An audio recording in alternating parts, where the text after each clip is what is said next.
Hi there. You're listening to the Oklahoma On Stage podcast. You can find us on all your favorite platforms as well as Facebook, Instagram, and YouTube. And our website is oklahomaonstage.org. We'd love to know what you think about our podcast, so send any comments or questions to oklahomaonstage@gmail.com. We hope you like this episode, and if you do, share it with someone. So now just grab a drink and a snack and settle in. The show starts now.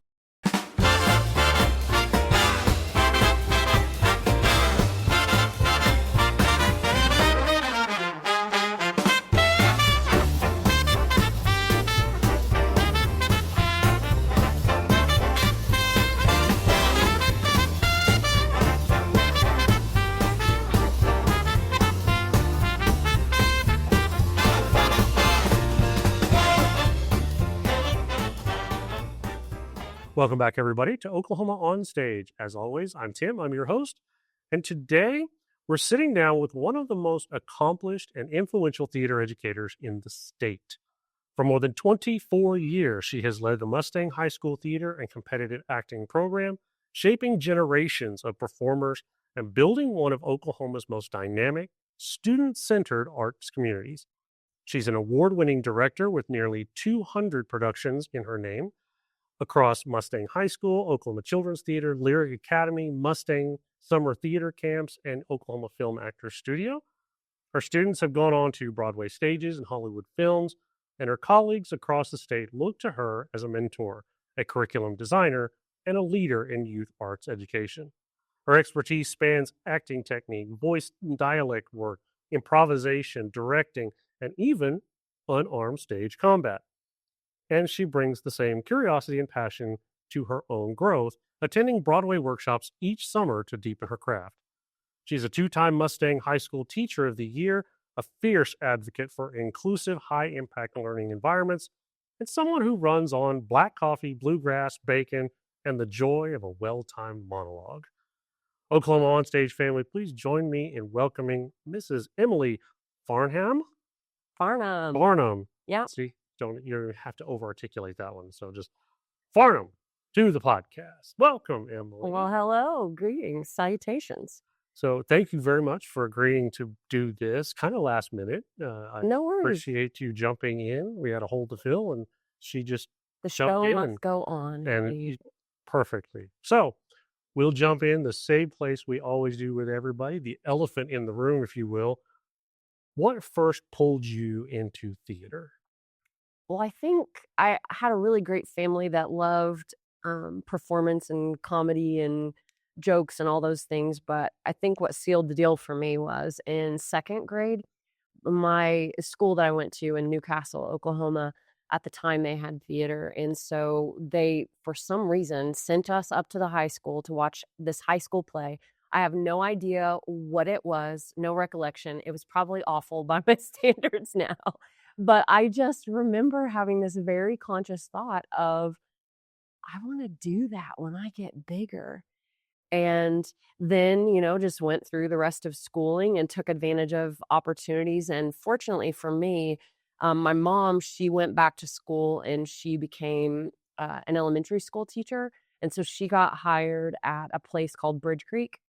And so that happened in about sixth grade. And at that time, in the state of Oklahoma, budget cuts were looming. And so they cut out theater specifically at Newcastle and a lot of smaller towns, I'm sure. And so my mom, she decided, since she was a teacher, she wanted us all to be on the same schedule, like spring breaks and things like that. And I didn't necessarily appreciate it at the time because I had my group of friends and all that, but I finished sixth grade, and then seventh grade I started at a brand new school, and that was probably one of the best gifts that I've ever been given in my life, because oddly enough, at that smaller school I actually had way more opportunities, and so I ended up playing basketball. I ended up quitting band because at Newcastle you had to choose, you couldn't do both. So I ended up doing basketball and then a bunch of other things, and, became a student leader and all that stuff. But they actually had drama, as it was called.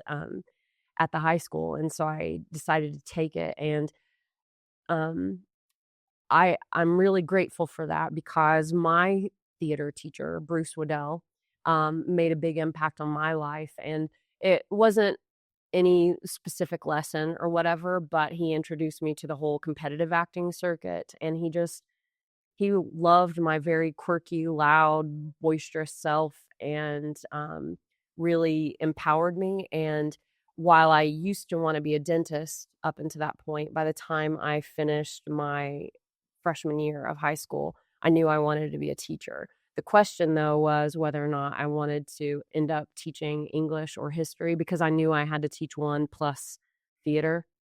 Um, or if I wanted to be a basketball coach instead. And I just knew I wanted to do something where you could do some kind of shared group activity and like you could help mentor humans. I just had always felt that call. Yeah. And looking back at, my life now, I'm almost 46. I'll be 46 next Tuesday. Well, happy birthday. Well, thank you.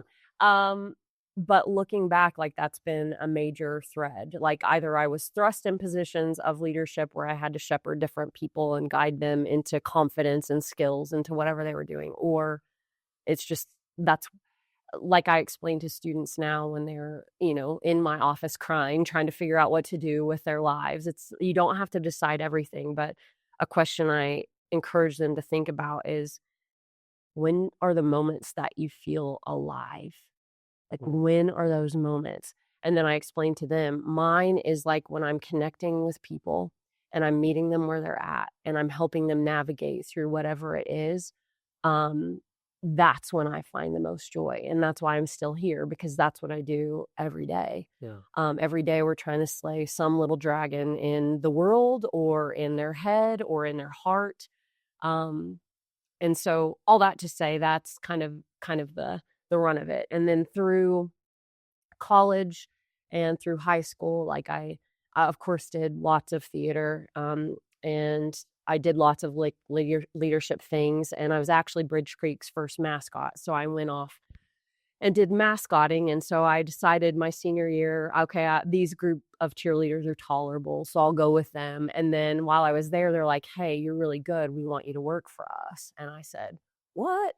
And then I ended up being hired by the National Cheerleading Association to travel around the country and teach professional and high school and all these other mascots. So that was a fun little journey. Wow. So and that's another performance venue, but really it's just anything where you can perform. I used to think, I'm going to do comedian stuff, or I'm going to go to Second City, I'm going to do whatever. And I keep coming back to my greatest passion is trying to help other people learn to help themselves, or like learn how to be better humans or figure out the world.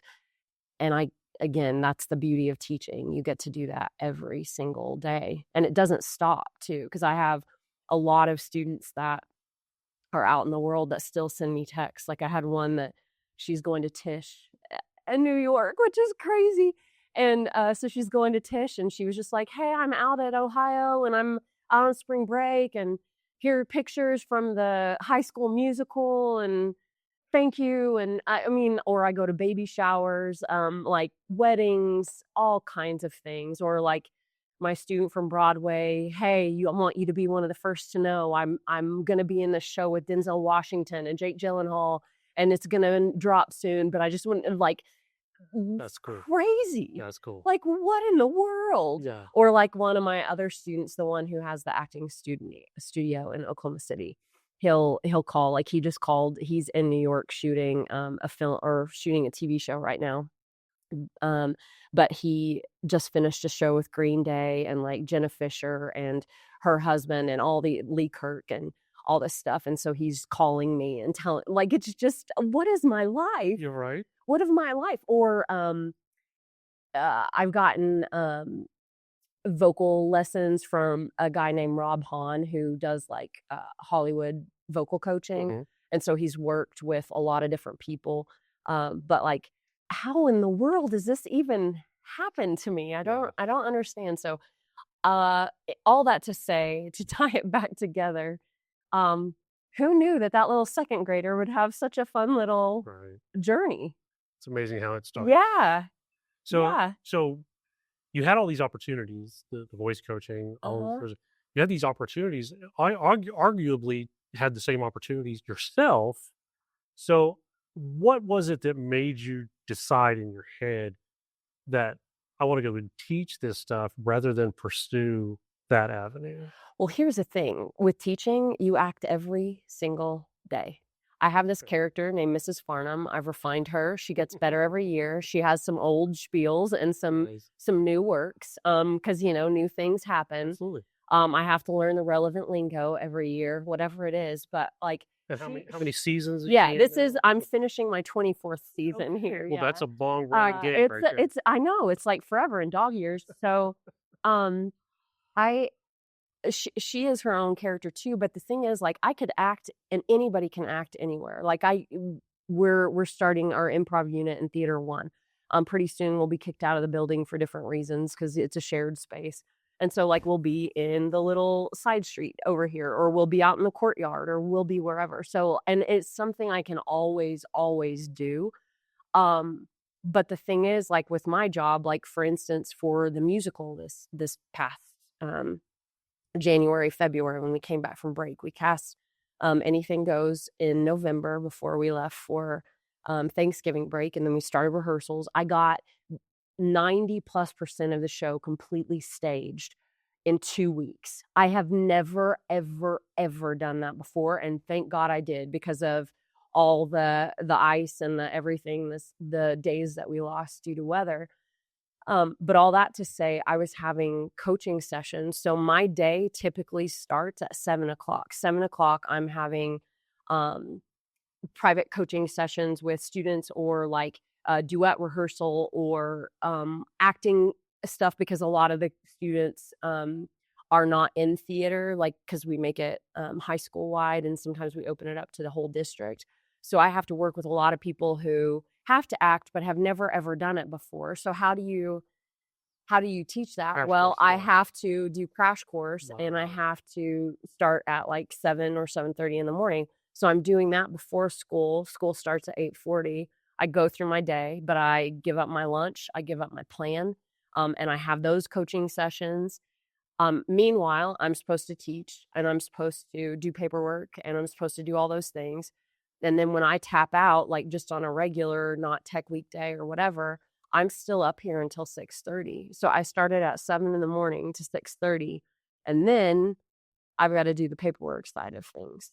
And so it's a lot. So even when I've tried, like I was in Oklahoma Shakespeare in the Park back in the day, and this was with our son too. But if I finish rehearsals around 6 or 7, rehearsals start at like 7 or 8, and then I don't get home until 11. So I basically am a roommate. I'm not a wife, I'm not a mom, I'm not any of those things, and that's what I signed up for. So I have to have space to live. Now, once I get to retirement, or like during the summer, I could totally do some stuff, but right now, like I have budgeted out my time, and that wouldn't be fair. And um, while it would be fun, or it would be a unique challenge, I can challenge myself in other ways.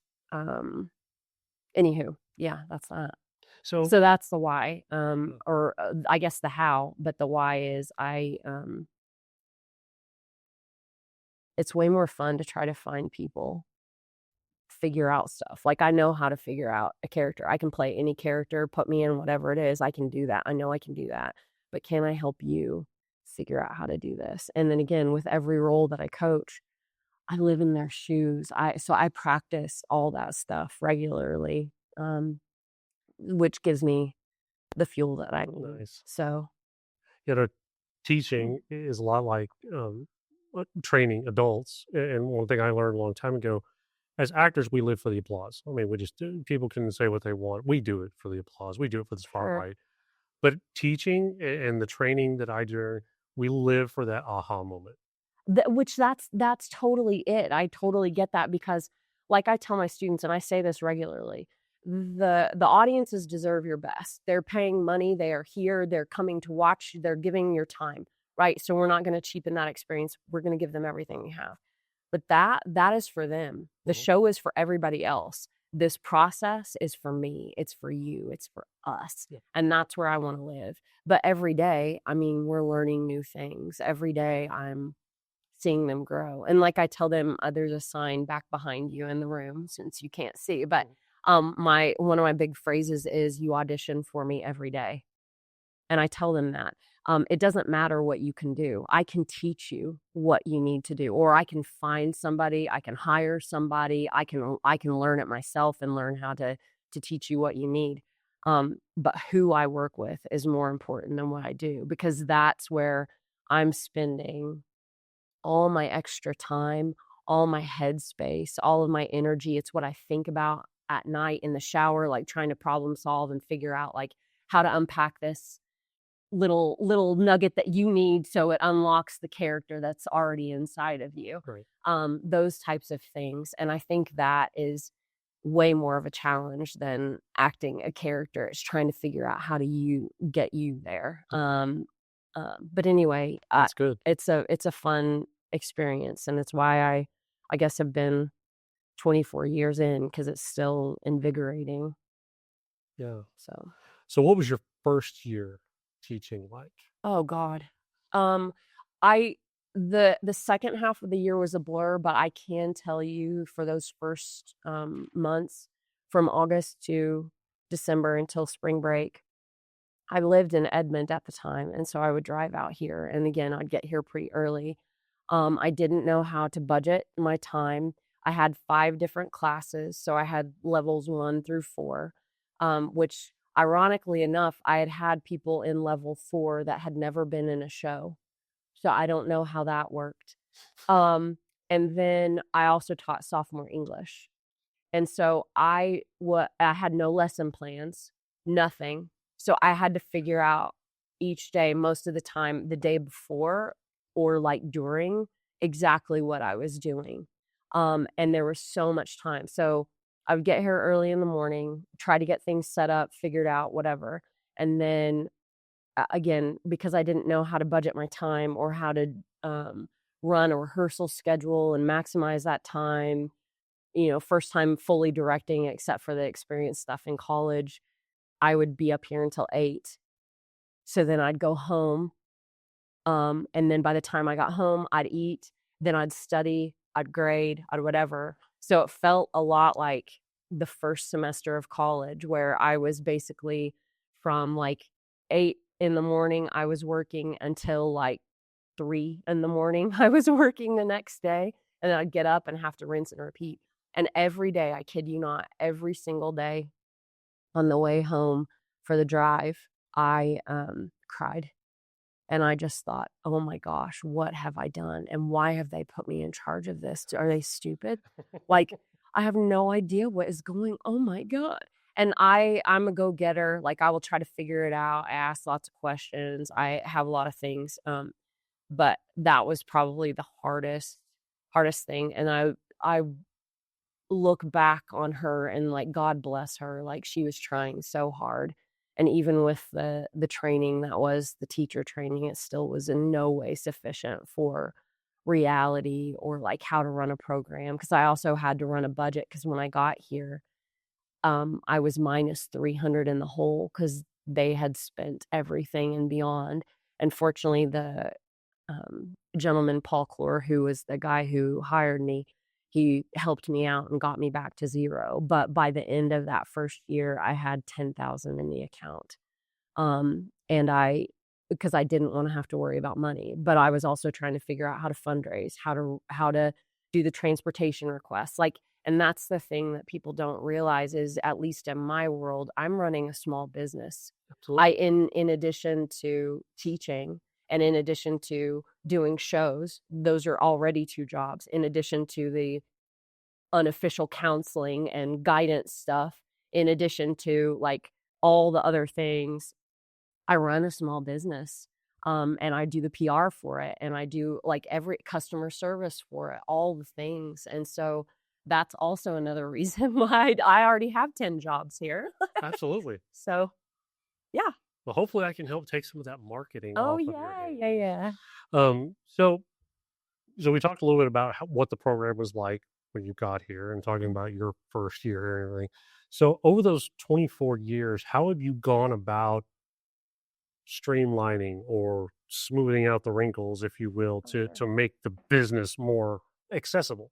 So, like, the business side of it? Or just Or the just all of teaching it? of, Well, I think by about year 5, which I would argue, like, if you're gonna go into the teaching profession, you need to at least give it 3 years because that's when you kinda learn your character. It takes about that long. So that's when I started to see Mrs. Farnham. And then by year 5, I kinda solidified some things, but around that time, my husband, who's also a teacher, who graduated the year after me, he teaches, like, history, like, all the history stuff and everything. He was working at Putnam City at the time, but he's got one of those spreadsheet big brains, you know? And so he's like, "Emily, what do you want? What like, work backwards." And I was like, "Okay, by the time they're in theater 4, these are all the things, do, do, do, do, do, do, do." And the end cap being, I want them to be student directors. Okay? Well, what experiences do they need in order to make that happen? Do, do, do, do, do, do, do. Okay? Okay, so how can I sequence that? So I sat down and it took a big summer and I sat down and I sequenced it out. And it's like, okay, here's the menu for 4, here's the menu for 3, 2, 1, whatever. And then I also knew by that time I had officially been there 4 years. So I had my first full crop and I got rid of um, students who had other masters, which was fine. They were great, but there were some big hesitations of you're not my teacher, like that whole thing, or like I can't stand the way that you do things because Right. it's different. So by the time I had my first full crop, it was like, okay, these are mine. So I have to own everything. And so then it just became, and I do it every year, is like, what's on the menu, what's off the menu, what do I want to calibrate? And then now I have it completely built where I have my musical year because we only do one every other year. And then I have my non-musical year. And so I have my sequencing, and every year I reevaluate. So like when we finish a unit, I will immediately make whatever updates to the paperwork that's involved with that. Like here's the lesson plan, or here's the paperwork that they get. Here's the grading sheet. I update it as I go. I also have a really cool tool. Again, my husband, because every summer I would write down like all the things that I needed for every single thing. He's like, "Why don't you just put that on a document?" Because I'm dumb.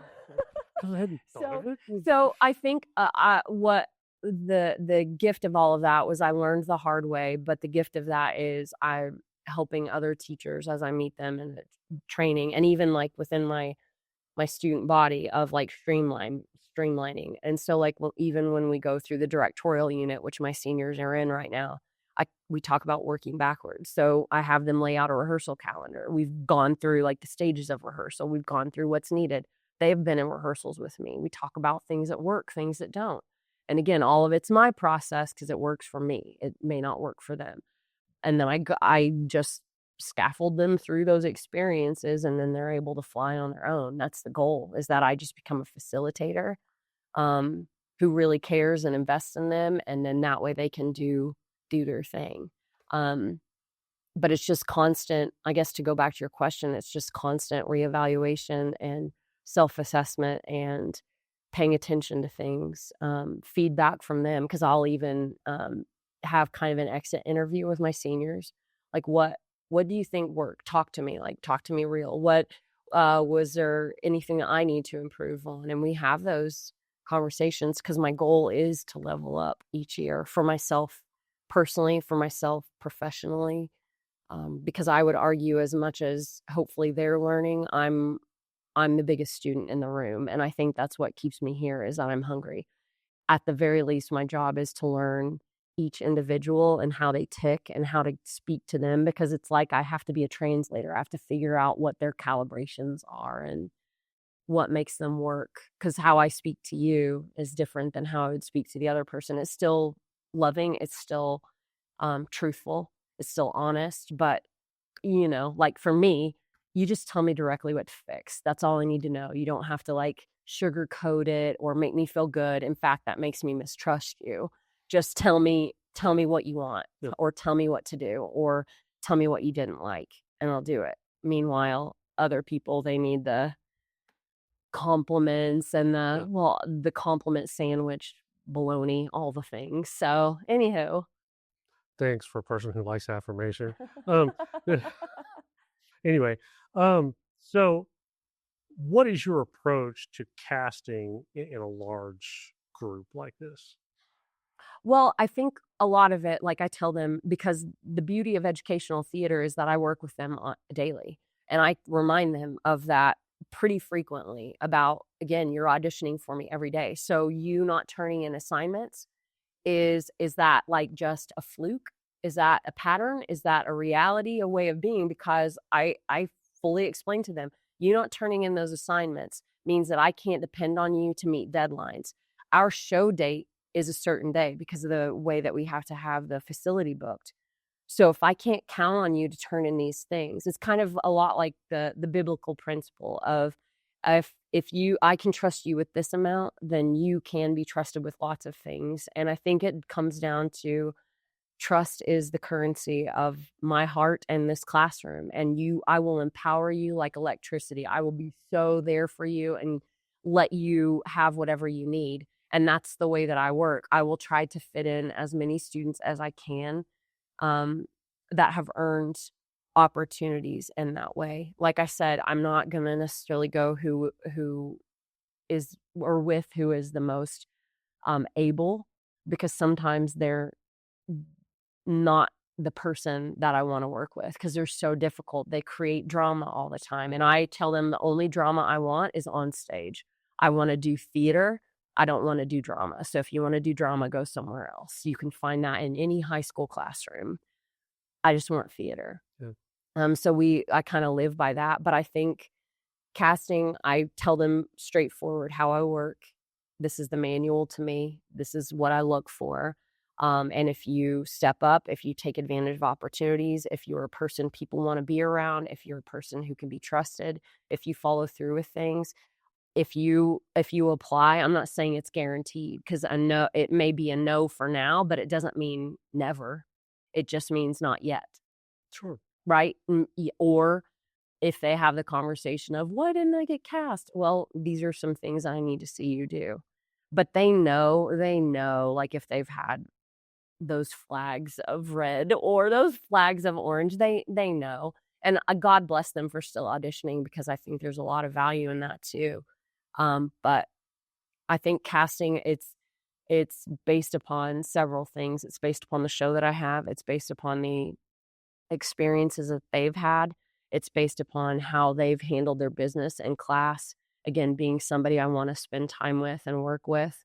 Because again, that's if I'm giving up my time outside of clock time, I want to have a great time. I want to have a good journey. I'm interested in people who want to grow and want to do good art and storytelling, who will be a good community member. That's what I want. And so if they follow those things, they're 100% castable, and I will try to find something for them to be a part of in that show. Nice.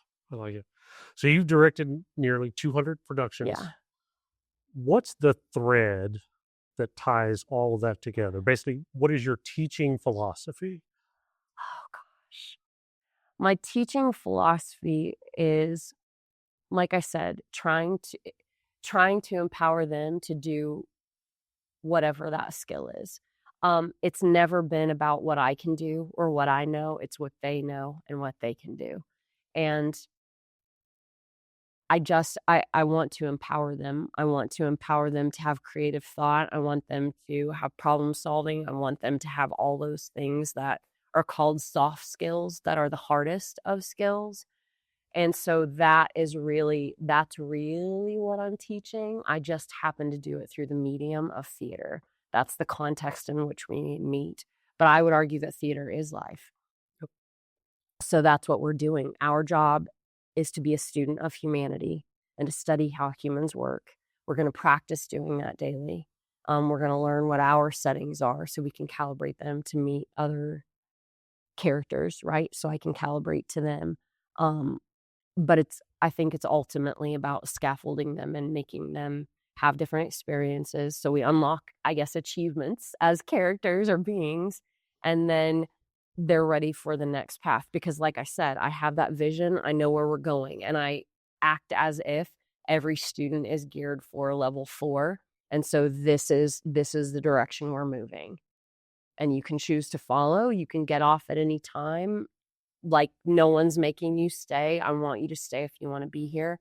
That type of thing. But my goal is, again, I see the thread. That's the thread. I see the thread. And so I'm showing them how it works and not trying to tell them what to think or how. I want to teach them how to think, and then they get to make their own choices.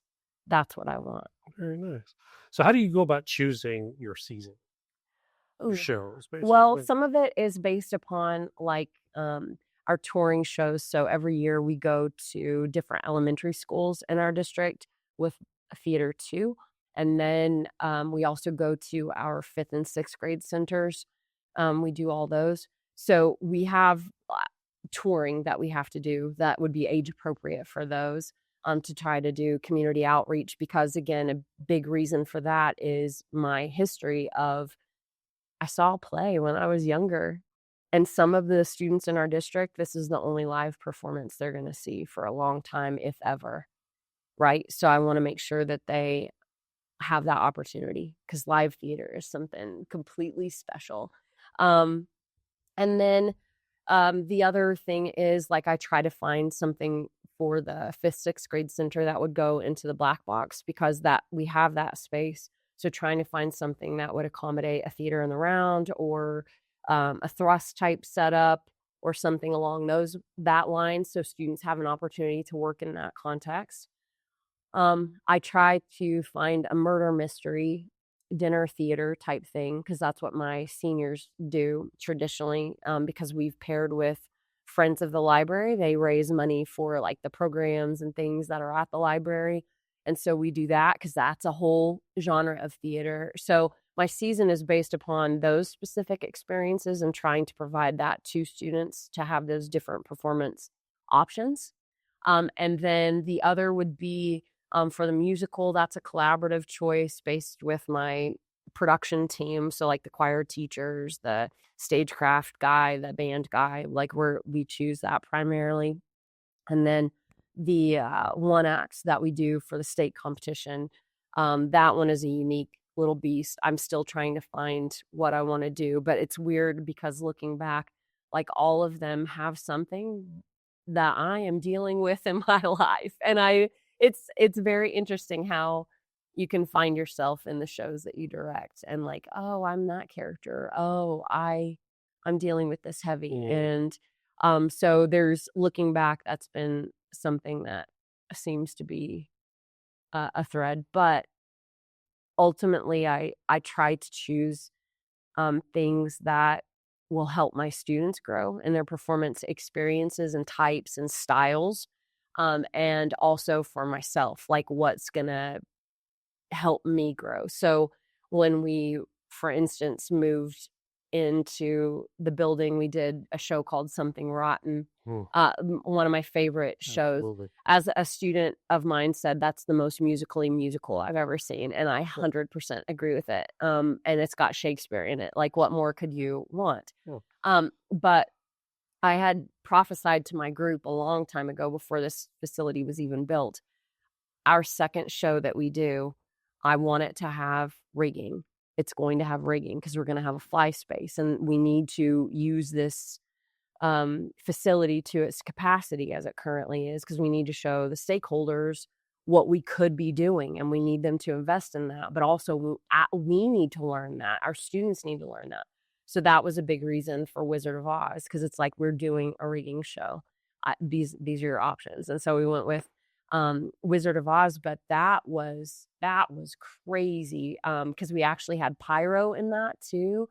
And I have never, ever, ever had a show insured, but I did have that one insured. Just guess how much it was insured for. I don't even want to. Between the two contracts, because we had the rigging one and we had the pyro one, total $7 million.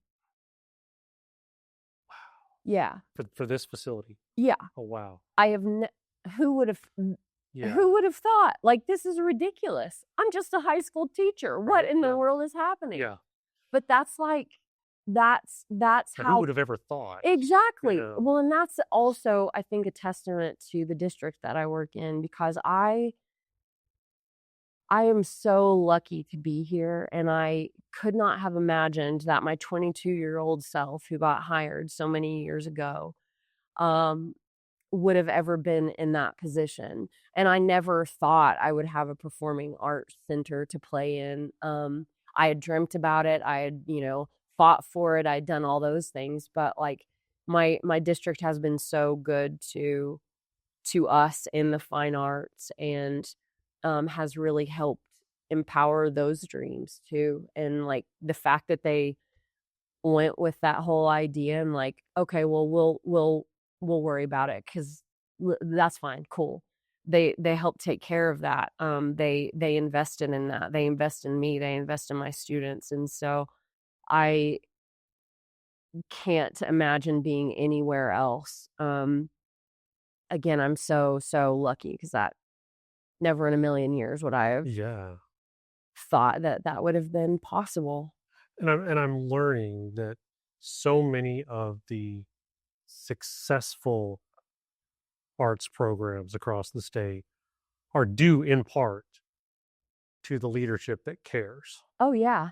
Oh yeah. I have had there've been many casting changes in the admin side of things, but they have all been really supportive. And I think that's also part of the, I guess, lack of understanding that new teachers have, is like you don't understand. Like I'm playing the long game, which means that I also have to invest in them, and I have to, put in my time with them, and Mhm. I also have to do, different responsibilities and things to earn my cred with them. Sure. So they don't understand the political side of it, or the that networking that's required, because I hear that so much on the circuit. Like but they don't have a relationship with the people in charge, and it's like you have to have a relationship. Everything is about relationship, Absolutely. Yeah. and I think if they realize that, they would probably get a little bit more. Mhm. That's true. So, Mm. so how do you approach shifting just a little bit? How do you approach accent reduction and dialect work with high school students? So fun. I also okay. I love it. So I study whatever their language is, or whatever they're coming from. Like we do standard American English in here. So that's a diction thing that we do in theater one, and we finished it. And some of them love it, some of them hate it, whatever. But it's just we're trying to neutralize the Okie, because every show is not going to take place in Oklahoma. Right. And if you want to be cast, you have to do this. It would not be uncommon for me to say this plays in Boston, that you have a Boston accent. You would be ridiculous if you rejected that. So we've got to learn. And then with all the vocal acting that's happening everywhere, the voiceovers, all of that, like training your voice, like your voice is one of the most important tools that you have as an actor. So that's part of the front loading of it. And then I explain a little bit about my journey and how I had the Okie accent and all of these things. But then again, I've had so many students that have been English language speaking as their second language. And so they're trying to be cast. And I remember very early on, there was a Vietnamese student that I had, such an incredible performer. And if we all flipped our settings to Vietnamese, we would have totally like been on the floor bawling, but he was so limited in some of his English. So it started with some of that, and like trying to help him through. And then professionally, like I do coaching like that too, and help with like I have a Ukrainian client and a Vietnamese client, and it's just learning what their languages are. But really, I'm such a nerd when it comes to voice and diction. All language is placement and pressure. Placement and pressure. So we all have that same foundational structure. And so it's just where you're putting it. And so it's teaching them how to do it. It's a lot like your mouth and your articulators learning how to do a dance. And so I explain it that way, that you've been, doing ballet, but now we need to do hip hop, or now we need to do, and it's just That's it. It's a pattern. So let's find the new pressure. Let's find the new step. And it's going to be a lot like dance where you're going to be really clunky. You're going to forget the steps. It's going to be really awkward. It's not comfortable because it's new, not because it's something you can't do. And so that's kind of how we get into it. But I love it. It's so fun. But I think it all comes back to, again, what I told you, those moments when I come alive. I'm helping somebody feel more confident, and your voice is one of the things that is you. And if I help you feel better about you, what a better world this is going to be. And that's what it's about. I like that. Yeah. I like that. Yeah. So as a dialect coach in Oklahoma, what would you consider to be the most challenging dialect you had to work towards? I think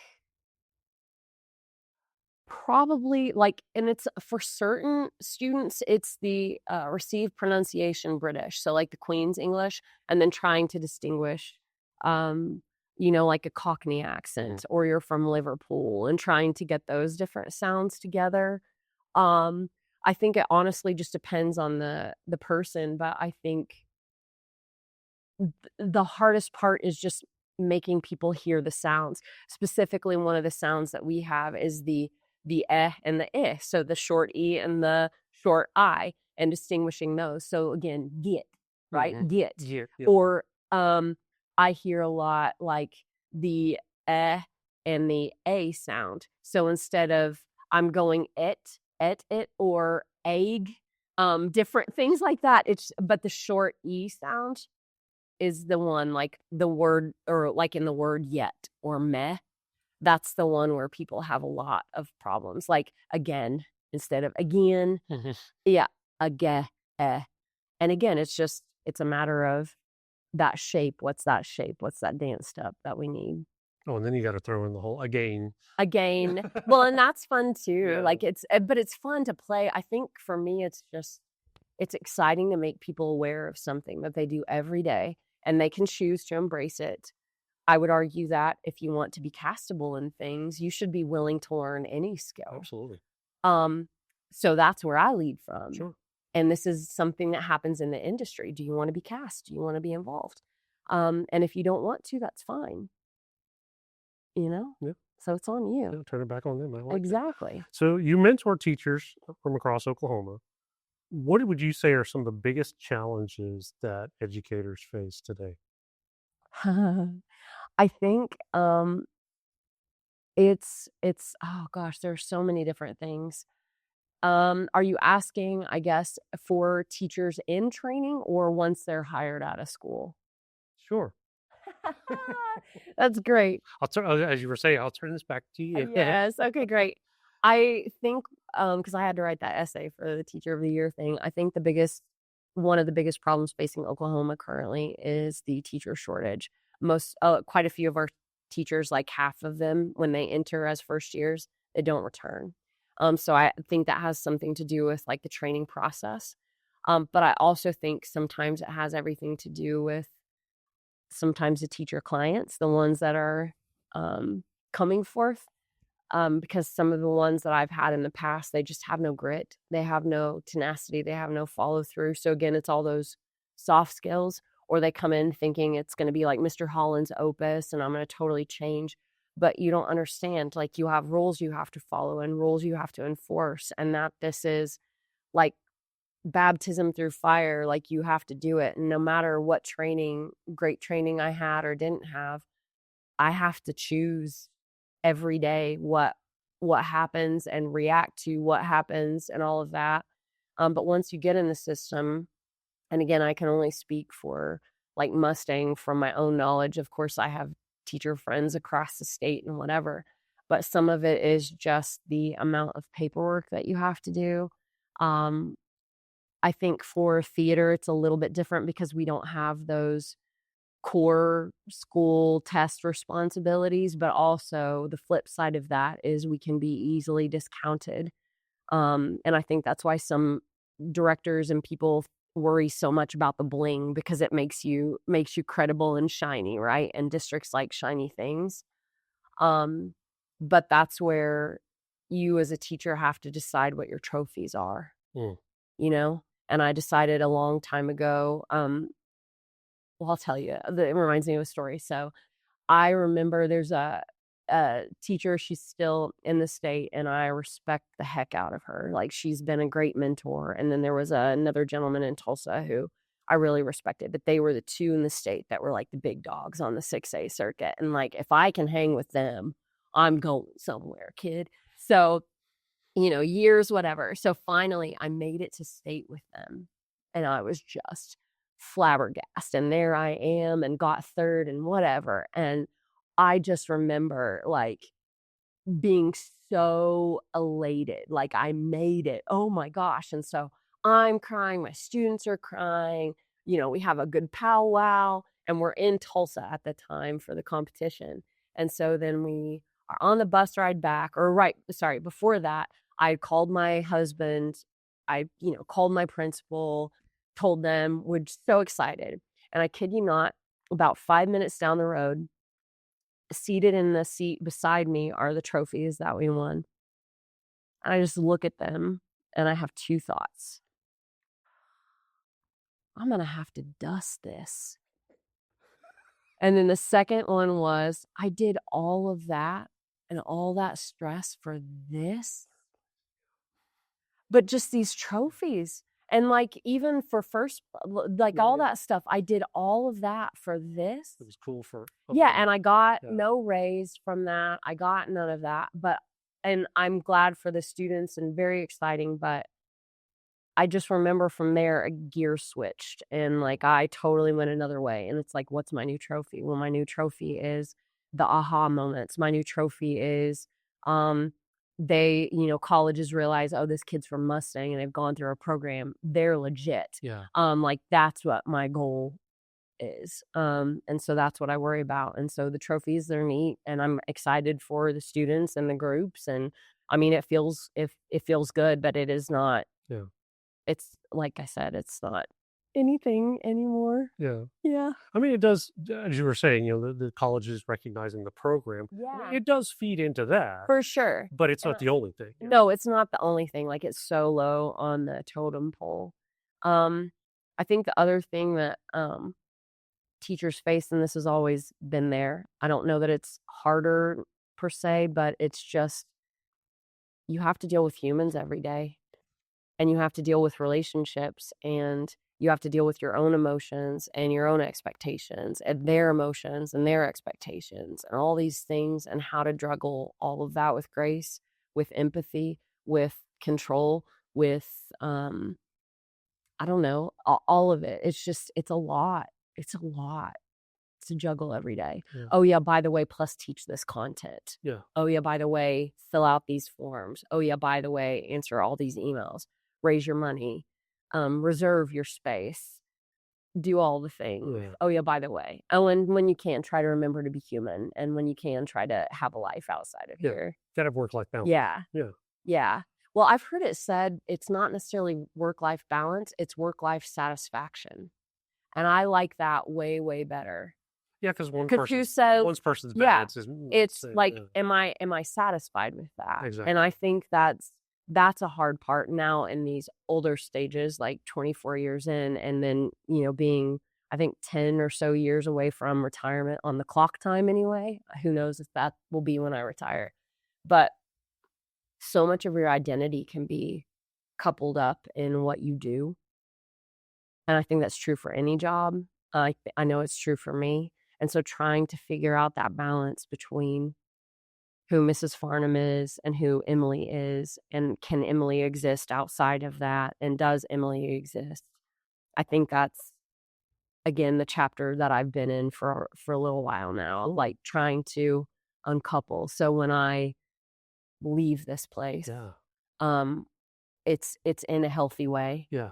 And I'm in a healthy way, so I can go live next chapter, or I can go do all the things. I've seen so many people when they hit that retirement, and it's regardless of what field you're in, when they hit that retirement, they've been that for so long. Mm-hmm. Now what? Yeah. And so they spend, the first year or two in this limbo of not knowing who they are, what they do, anything like that. My dad was kind of that way. His lasted about 6 months, and he was looking for something else to do Yeah. because he was the kind of never could sit still for too long. That's me. And literally, I mean, it was like 3 weeks, and he was tinkering with something. I mean, he was looking for new projects and things like that. Just because at first he was like, "Yeah, I'm gonna relax. I'm gonna no, you're not," and he Yeah. didn't. Yeah. So yeah, it's kind of one of those things. I will be the same. But I think we want purpose. Yeah. We want purpose. We want something to do. I remember a line from it was a Nicolas Cage movie, the one with the airplane where they crash, the Con Air. Con Air. Yeah. Somebody like the older man on there, like they were kind of hopeless and stranded, and he's like, "If you can't give me hope, give me something to do." And it's like I feel that. Yeah. Like I feel that Sure. for sure. So looking forward, Hmm. what's your dream show for Mustang? Oh dear goodness, that's a really good question. Right now, it's trying to find one for next year because I've got to cast it before the end of the school year. That's mine. I think one that I would love to do and direct, I would love to direct Matilda. I think that would be so fun. And then there's like Peter Pan Goes Wrong, which I would love to direct that. It's insane and crazy. Those would be some. I'm a fan of anything Mary Zimmerman. She did Metamorphosis and a bunch of other ones, but that currently those would be things. Right now, not quite sure. I know I would like to do pyro again, and I know I would like to do more rigging again. I think an LED wall would be really cool. I don't know what I would want to do with that. That would be really good. Anyway, we'll see. To be determined. Yeah. Okay. To be determined. So how do you go about balancing what's popular and entertaining versus what will challenge your students as actors? Well, I think again, if we look at the musical or we just look at any play, I have to look at the crop that I have because I do see it kind of like a vineyard. Like, what's the season going to yield, and like what have been the conditions and things. Yeah. Well, and also like what experiences they've had. So,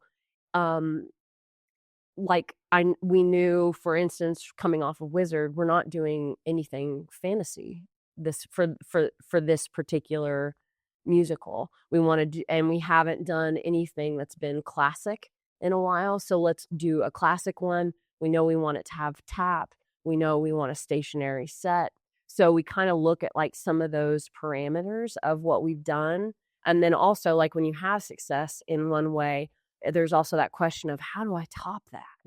And that's always the question that I'm lingering with. How do I top that? What do I do? But I think it's just an assessment of what have I not visited in a while? What have they not experienced? Do we need some slapstick? Do we need to do more of like commedia style type things? Do we need something that's more reality based? And so it's just trying to give each, I guess, group the next chapter. And again, they start on, I guess, different paths, but it all kind of ties up. So in your 24 years, have you ever gone back and done a show again? Yes, and only like a couple of times. Like the main one is the fairy tale courtroom that we do, and that's like the touring show for the level 2s. And so we go to the elementary schools for that, and the premise is there are 2 trials and the audience gets to interact, so it's fun. But like the big bad wolf is on trial, and then the wicked witch is on trial. And so you have the whole cast of characters. You can add more, you can take away. That one I've done on repeat, but the thing is with each new group, it's a whole new vibe. And so each one, while it's the same script, it's a completely different feel. Sure. And then there have been like a few plays, but I will not do a play on repeat if I don't have a new concept for it. If it's the same one, I can't, like, if I don't see a new vision for it, I will refuse to do it. So like we did Alice in Wonderland because I wanted a fantasy kind of ensemble thing. And so we had the first wave and then we had the second wave so many years later. But I try not to repeat because I want to diversify. But sometimes there's just a show that fits. You know? Yeah, absolutely. So what do you hope that your students will carry away when they graduate? I think the first is that I cared for it and loved them. And I thought about them every single day. Um, I hope that they know that what I did was out of love and to try to give them as many experiences as possible within the context of theater, but also to help prepare them for the strength they needed outside in the world. And I hope that they had some fun along the way. They had some good memories that they reflect on. I hope that they want to bring your kids back and see shows or that they'll come back and see shows. And that's been a cool thing too of I have students in my class now, like I had their parents or I haven't had anybody's grandparent yet. But having that history, it's really cool. It was weird and unsettling at first, but super cool when you get the little feedback form the first day. Fun fact, you had my mom in class. I remember the first time that happened. And part of me died a little. And then part of me was like, that is so cool. Yeah, thanks for that. To be around that long. Yeah. Super cool. Yeah. And they sent their kids to you. Yeah. Well, and then I have with the summer camps, I have quite a few grandkids, so to speak, that they come, they come and they take the camp, and that's so cool to watch the alumni bring their kids here and entrust me with their kids, and like that is cool. That's really cool. Yeah. So where do you see the program in 5 years? 5 years, I see it continuing to expand. Hopefully a second teacher will be here. Because I'm again shopping for my successor. And also I think at that point we need to have 2 teachers here because it's just a lot to handle for one person, and we've got a lot of students interested. So I see that. And then I see continued success on and off the stage. Yeah. What's something that you wish the public knew about teaching in the arts? That's a really great question. I care for your kiddos a lot. And I want you to continue to support them to expand their creative experiences and provide opportunities that allow them to participate in things, because it adds such value to not only the program and the other people in the program, but just for their student. So many different life experiences, so many different friendship opportunities and belonging, because that's the great thing that I hear about fine arts classes, but specifically for my world is like, this is the only place I can be myself. You know what I mean? And I want them to fully be whoever they are, as beautifully and radiantly whoever they are as possible. And I also want them to accept other radiant people. And that ultimately I think is probably the biggest gift. And like even with the character analysis stuff that we do, like they step into different people's shoes every day, and like letting them experience that is going to make them better humans, no matter what profession they choose outside of here. So I want them to keep investing in their kid and keep allowing their kid to pursue their interests and not have that path for them. Let them teach you what the path is that they want to go on. Oh, that's so good. Okay, so as we wrap up, we're looking at running down on time, so that's fine. So as we wrap up, what I like to do with every one of my guests is we have what we call curtain call curveballs. Okay. So it's kind of a tongue twister, but it all works out. And so I randomly throw some questions together, and they're just kind of off the wall. Some of them may not have anything to do with theater, but it's just what's off the top of your head. Just Okay. throw it out there. Okay. So the first one, what's your go-to karaoke song and why? Oh, maybe Sweet Caroline. It's easy. Everybody knows it. Everybody You knows can it. hide behind the other voices. Everybody's going to join you. Yeah, exactly. The end. You just hold the mic out, let Yeah, MC it. There you exactly. go. Okay. If you could direct any show with an unlimited budget, no rights issues, and no limitations, what would it be? Oh, gosh. Oh my goodness, that's such a hard one. There's so many shows that are, for some reason, Something Rotten comes to mind because we had to do so many different cuts and changes. So to do it fully as it is, I would love to do that show again. Did you have cuts and changes like for a high school Yeah, audience? for high Okay. school, because I mean, it has Yeah, some wordy dirds in yeah, it and it's some it's edgy. context. Yeah. Yeah, I would definitely say that for sure. Okay, I'm gonna go with that. Okay. I would do it again, but in full. Have your students seen it? Like the real one? Oh, I have no idea. I know I saw the Broadway version and I fell in love. Same. My wife and I saw it. Yeah. Probably. Oh, still. Come From Away. I would totally do Come From Away. That is my Are you gonna director's Are you gonna dream. take the kids to see it at Lyric? I maybe, sure. I'm gonna go take myself. We But absolutely. yeah, Come Yeah. From Away, because I saw that one on Broadway too, and that was game changer. Yes. And ironically, one of the parents that was on the group with us, like a parent chaperone, he was from that town. Really? And his family Oh my hosted. goodness. And so that was just a Yeah. mind blow too of like, Small world. Yeah, absolutely. so cool. That's pretty cool. Yeah. So what's a show that you love, but you would never direct it at high school? Avenue Q. Oh my. Okay. Yeah.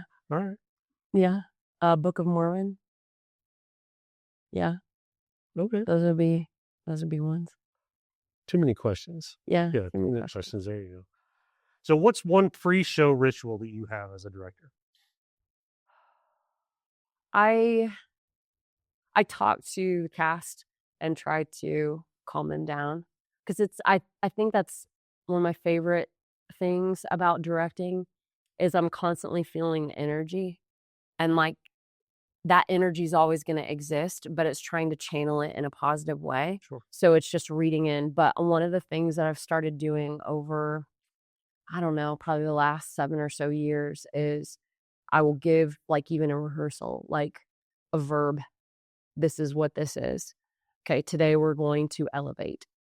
What does that mean? We're going to take what we've done from the previous rehearsal and we're going to go ahead and expand it. And it's, I don't know, it's really brave, hardy, and all these different things. And that's what's happened. And then also from this year, and I think I'm going to use this from the future, or for the future rather, with my group, I felt their energy shift, and this was just a shower thought. And so I had them do kind of a little mantra.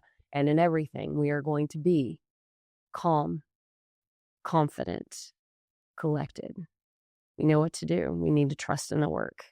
And that's what I always say, trust in the work. But I had them do that, and like you just feel it shift into a focused, positive way. And I really liked the outcome of that. Trust is That's my new one. Trust is a big thing. Yeah. Uh-huh. What's something outside of theater that you geek out about? Oh my gosh. I mean, I definitely have the voice and diction. I am a huge documentary nerd, but crocheting, I love to crochet. That's something. Yeah, those would be two things. Okay.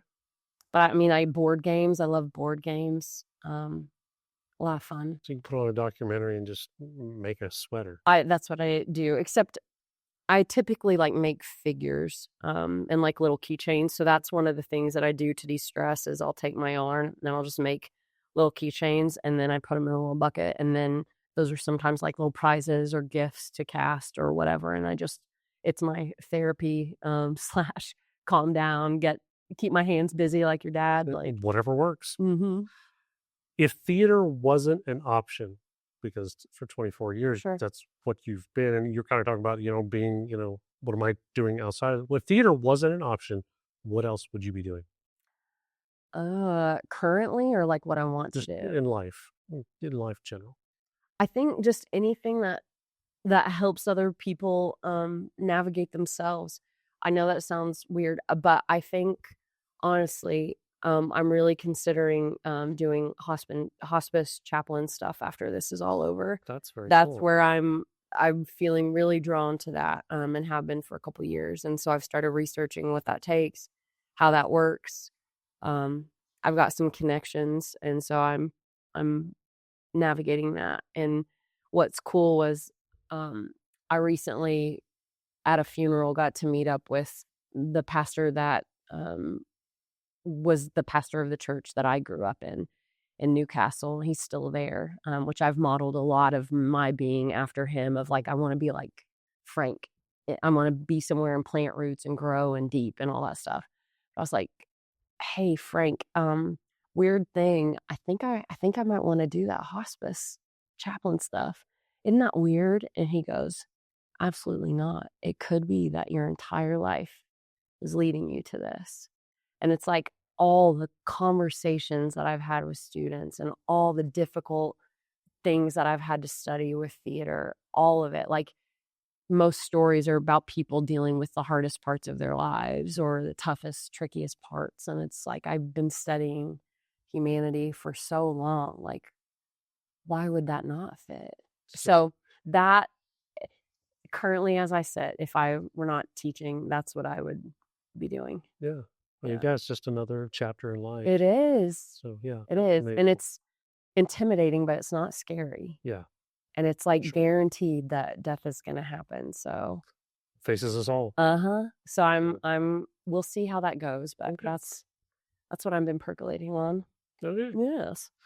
Any parting words of wisdom for anybody considering the theater path? Like theater as an actor or anything? Yeah, I say do it. Give it a whirl. Give me a call. We can talk. I would love to help you through it. But I guess the same question I have for students who want to do this professionally, and even the one that's on Broadway, his name is Ty Fanning. He's fantastic and doing so many good things. Been at Steppenwolf, all kinds of stuff. Was Hamlet at Denver, like amazing. What's the goal?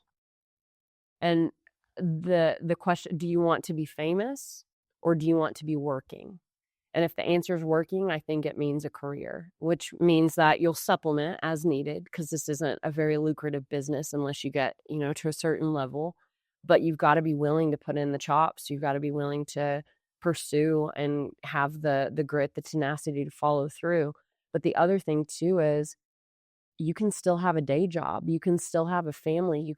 That's the beautiful thing about this art form. You can do it anywhere. Like, you can do it anywhere.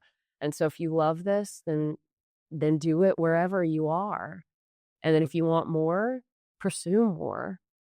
Yeah, give yourself a shot. And then if you want to teach, talk to me. I would be happy to help you. It's going to be tough, but it's been the greatest, hardest journey for sure. So that's why I always tell everybody, remember your why. Yes. Oh, yeah. Simon Sinek, man. Remember your why. why. Which I know my why. This is my mission field, and it just happens to be through the context of theater. But that's, I think, ultimately what we all are doing. We all have those connections and those moments. So again, I would just encourage you, where do you come alive? Yeah. Yeah. Pursue that. Yep. Emily, thank you very much for being a part of this, for agreeing to do this. Kind of like you do with your students. I always very much appreciate anybody that agrees to sit down and talk about this for an hour. So I thank you very much, and for the work that you do here and everything else. Thank you. Well, thank you for this opportunity. I appreciate it. Absolutely. For everybody else listening online or at home, thank you for your time as well. Thank you for giving us just a little bit of slice of your life, and for tuning in. We greatly appreciate it. So we ask that you continue to support us. Check us out online, oklahomaonstage.org, or on Facebook or Instagram. Other than that, all we ask is that you continue to support the arts.